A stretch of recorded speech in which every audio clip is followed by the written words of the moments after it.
today's video, why APB failed. APB Reloaded is a beautiful mess.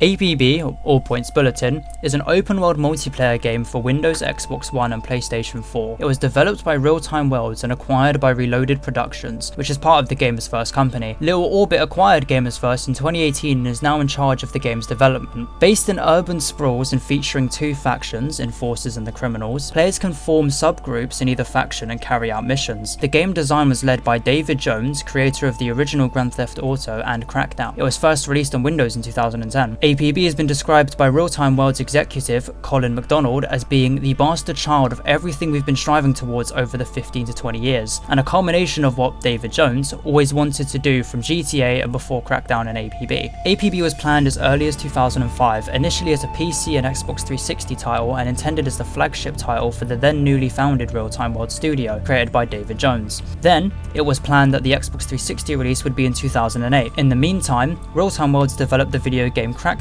released in 2007, which bore some resemblance to the concepts that were to be in APB. At the 2008 Game Developers Conference, David Jones confirmed that APB would still be released in 2008. Jones noted that APB would be more like an MOG, multiplayer online game, as that players will likely only interact with up to 25 other players at the same time, and also noted that the game compares well to the typical style of fantasy or sci-fi massively multiplayer online games, such as World of Warcraft. But by distancing the concept from the same type of gameplay, he did not expect to compete with those games. On April 14th, 2008, Real Time Worlds announced that it has raised $50 million for APB and other future projects. However, he also confirmed that Real Time Worlds is now looking at a 2009 release. In the same announcement and subsequent interviews, the company had stated that the game was now scheduled for release on Microsoft Windows in 2009, with the options for eventual versions on the Microsoft Xbox 360 and the Sony PlayStation 3. In June 2009, a spokesperson from EA said, "We're not giving details out at the moment, but it is being developed for the Xbox 360. This didn't end up happening, as the final release of APB in June 2010 was exclusively for PC. The Xbox 360 version was ultimately cancelled and the game was not released on that platform." So, let's now take a deep dive into what the game actually consists of. The game takes place in the modern day, of 2010, but still, modern day fictional city of San Paro, an urban sprawl that serves as the primary environment for the game's open world multiplayer action. The city is divided into multiple districts, with two of them featuring fully persistent areas that include pedestrian AI and a dynamic day and night cycle, while a third district functions mainly as a social hub with no player versus player combat. The game's setting emphasizes constant conflicts between the two factions, Enforcers and Criminals, who engage in missions and player versus player encounters throughout the city. As a review from 2010 by Expert Reviews said, "There's not much plot, as the game is basically a sandbox for player-driven explosive vehicular mayhem. The game is definitely aimed at a mature audience and the language is extremely colourful.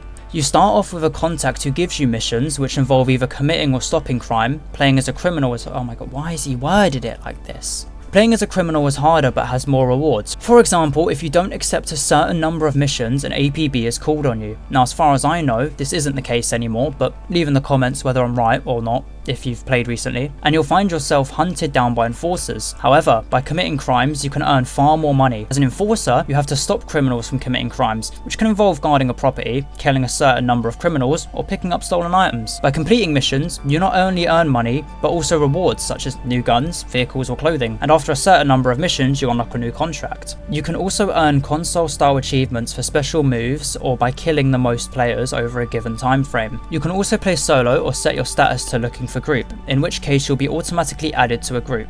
If you're in a mission where you're outnumbered or outranked by the opposition, you can call for backup, which alerts other groups who can then join your mission, up to a maximum of 8 players per side. Voice chat is built into the game, which is essential for serious players. The game offers far more than fighting, however. The game area is split into 2 large action districts and 1 social district. In the social district, you can use sophisticated terminals to design artwork, create music tracks, or customize your character and vehicle. You can then sell your designs for in-game money. The driving is as smooth as Grand Theft Auto, while the gunplay is up there with the best FPS shooters. You can import your own music, and if other players own the same song, they'll also hear it playing from your car stereo. Fun little blackout fun fact here. Originally, it would play your song to everyone, but due to copyright reasons, this was removed and replaced with an algorithm that plays the same song if you have it, and something similar if you don't.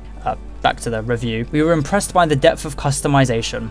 It's non-stop action and probably the most fun we've had in an online driving game. The payment system is novel, and it's sort of game you can jump into now and then or play obsessively.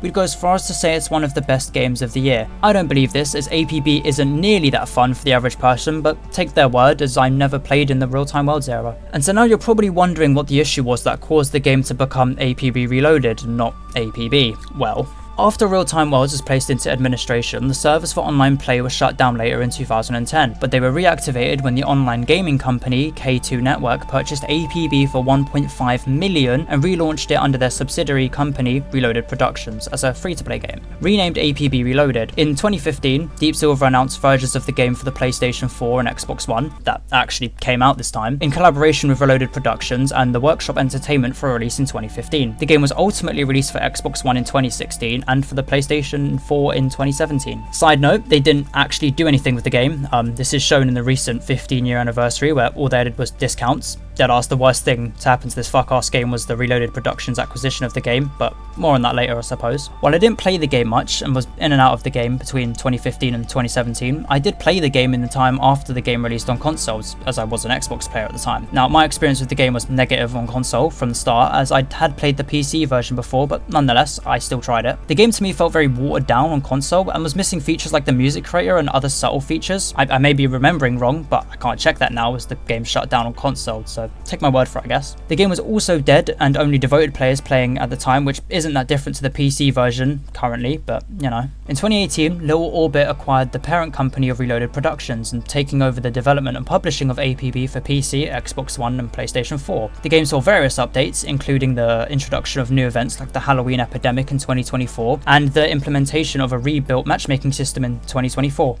Big year for them, eh? And then the troubling news for all the console players that most definitely shook the core of every APB player. Why the fuck did I say this? I don't think anyone actually cared. Like, I don't know why I've added this in the script. In January 2024, the Xbox version of the game was shut down without warning, citing technical issues. The PlayStation 4 version of the game began its shutdown phase on February 1st the same year, before fully closing on August 2nd. Despite the troubling news, APB on PC was doing fairly well with around 400 active players at the time. So with that said, what happened to APB Reloaded? Well, as of 2025, the game is at a consistent 200 to 300 players, with the game not receiving many updates that introduce new content other than the seasonal events and a new anti-cheat. This is going to be a sideman, but what the fuck is up with GFAQ, Gamer's First Anti-Cheat? Not only did this update completely stop Linux players from playing the game, but also caused multiple downtimes regarding it. With that said, there is still a rampant cheating problem that has plagued the game since launch. Nonetheless, rant over. Other than GFAQ being a mess, the game is still very friendly community, with most players being chill and for some reason unreasonably good at APB, while the other half is split between horrifically toxic and cheaters.